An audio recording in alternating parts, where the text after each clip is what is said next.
തീരെ പൊക്കം കുറഞ്ഞ ഒരു ഭാര്യയും ഭർത്താവും താമസിച്ചിരുന്നു. ഉണ്ടനും ഉണ്ടിയും. കുഴിമടിയനായിരുന്നു ഉണ്ടൻ. പെരും കൊതിച്ചിയായിരുന്നു ഉണ്ടി. ഉണ്ടി ഒരു ദിവസം ഉറക്കമെണീറ്റപ്പോൾ അയൽവക്കത്ത് നിന്നും ഉണ്ണിയപ്പത്തിൻ്റെ മണം. ഉണ്ടിക്ക് സഹിക്കാൻ കഴിഞ്ഞില്ല. ഈശ്വരാ, കൊതി നോക്കിയിരിക്കാനാണല്ലോ എൻ്റെ വിധി. എടി, അവർ ഉണ്ണിയപ്പം ഉണ്ടാക്കട്ടെ, ചുട്ട് കഴിയുമ്പോൾ നമുക്ക് അങ്ങോട്ട് പോകാം. ഏതായാലും 2 തരാതിരിക്കില്ല.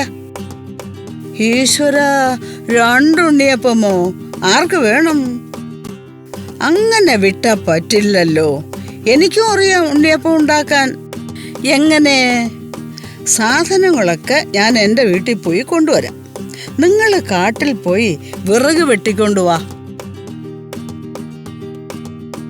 നീ പോയി സാധനങ്ങൾ കൊണ്ടുവാ. നീ വന്നിട്ട് നമുക്ക് ഒരുമിച്ച് പോകാം. അങ്ങനെ ഉണ്ടി അവളുടെ വീട്ടിൽ പോയി അരിയും ശർക്കരയും നെയ്യുമായി തിരിച്ചു പോന്നു. ഉണ്ടൻ ഉണ്ടിയെയും കൂട്ടി വിറകൊടിക്കാൻ കാട്ടിലേക്ക് പോയി. കണ്ണിൽ കണ്ട ചുള്ളിയെല്ലാം പെറുക്കിയെടുത്ത് 2 വലിയ കെട്ടുകളാക്കി.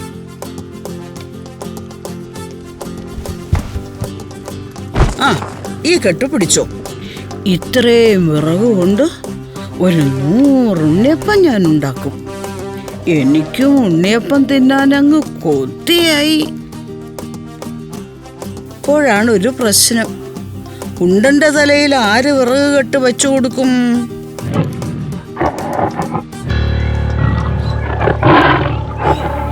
അയ്യോ, രക്ഷിക്കണേ! ഏയ്, പേടിക്കണ്ട. നിങ്ങൾ പറഞ്ഞതൊക്കെ ഞാൻ കേട്ടു.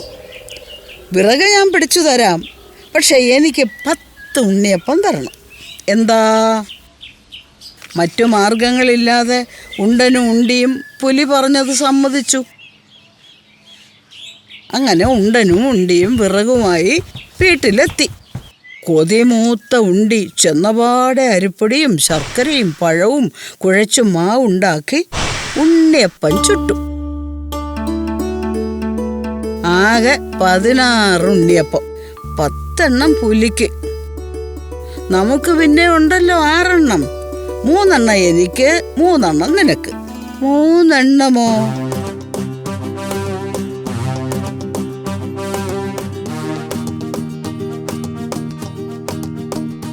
നല്ല രുചി.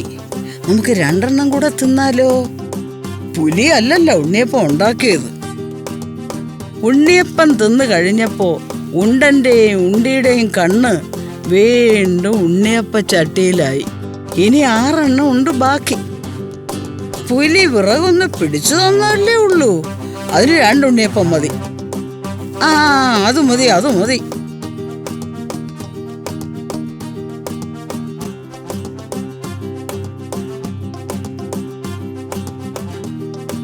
ഇനി 2 മിച്ചം.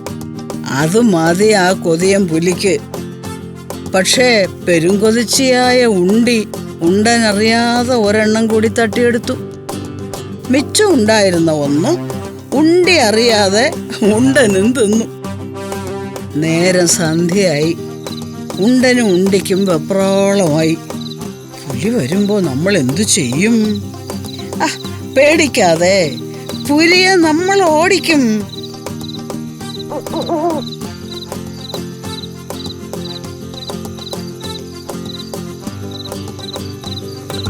സന്ധ്യ മയങ്ങിയപ്പോ പുലി വന്നു. ഏയ്, ഇവിടെ ആരും ഇല്ലേ? എവിടെ എന്റെ ഉണ്ണിയപ്പം?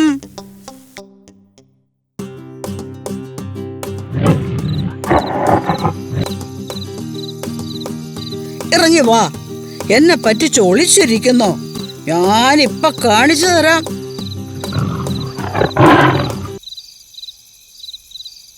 അയ്യോ,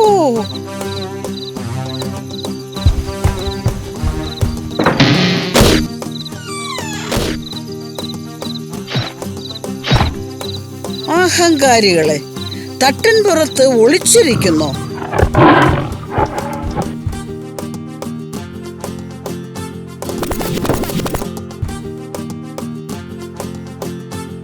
അയ്യോ, വെള്ളം വെള്ളം, എനിക്ക് വയ്യേ.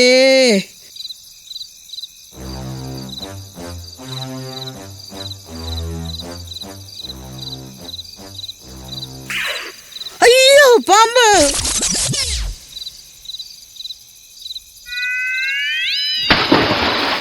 എടിയേ, നമ്മുടെ വിദ്യ ഫലിച്ചു. പുലി കിണറ്റിൽ വീണടിയേ. കിണറ്റിൽ വീണ പുലിയെ കാണാൻ ഉണ്ടനും ഉണ്ടിയും താഴേക്ക് കുതിച്ചു. പക്ഷെ കിണറ്റിൻ കരയിൽ ഒഴിച്ചിരുന്ന എണ്ണയിൽ തെന്നി ഉണ്ടനും ഉണ്ടിയും കിണറ്റിലേക്ക് തന്നെ വീണു. അയ്യോ, രക്ഷിക്കണേ, അയ്യോ. നോക്കണേ, താൻ കുഴിച്ച കുഴിയിൽ താൻ തന്നെ വീണു.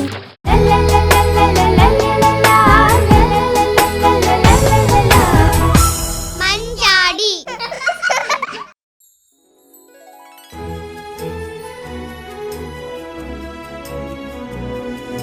മിന്നിത്തിളങ്ങുന്ന താരകമേ, മാനത്തൊന്നു നീങ്ങു പോരാമോ? മിന്നിത്തിളങ്ങുന്ന താരകമേ,